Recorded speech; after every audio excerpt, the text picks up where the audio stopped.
I think 42, 43 points. What was going on with your defense? Yeah, they picked us apart in the pick and roll, and we didn't adjust to it well enough. They got the ball into the pocket.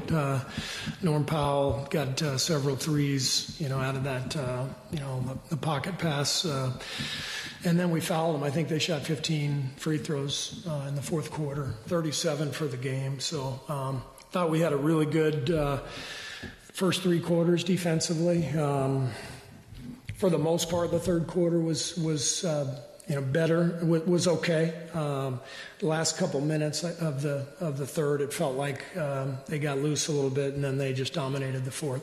Seemed like the offensive rebounds. I think they had 6 in the fourth. Also, yeah. They seemed pretty timely. How much did those kind of? Yeah, those hurt for sure. When we did get stops, we just couldn't come up with the ball. So disappointing because our defense has been very good for the last few weeks, and we let our guard down. Looked like you did not want the foul when Clay committed the foul. Yeah, we didn't want to. We're down 3 with 38 seconds. So it's an obvious defend and just play it out and get a rebound, and then it's a one possession game.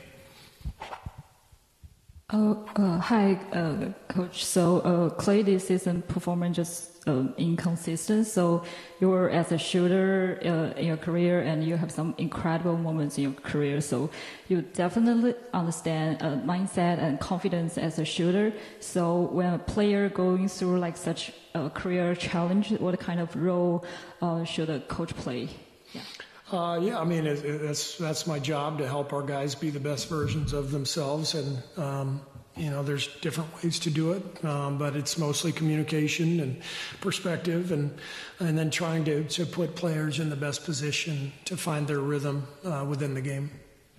Steve, given that we've seen this kind of thing happen before, does this feel like a little bit of a relapse to what happened earlier, or is this just a one-off? You think?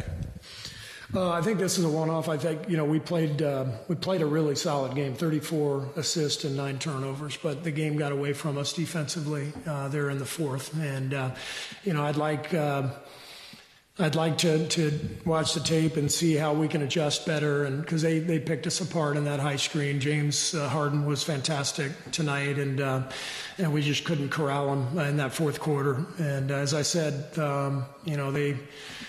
they took advantage in every way, offensive boards, getting to the rim. We fouled them. We fouled James on that three-point shot, which was a big play. And so, like I said, we lost control of the game defensively, and I don't think we adjusted well enough either as a coaching staff. What do you think about the play that Pony got the flagrant on Podziemski, and just how Brandon kind of played over the course of the night?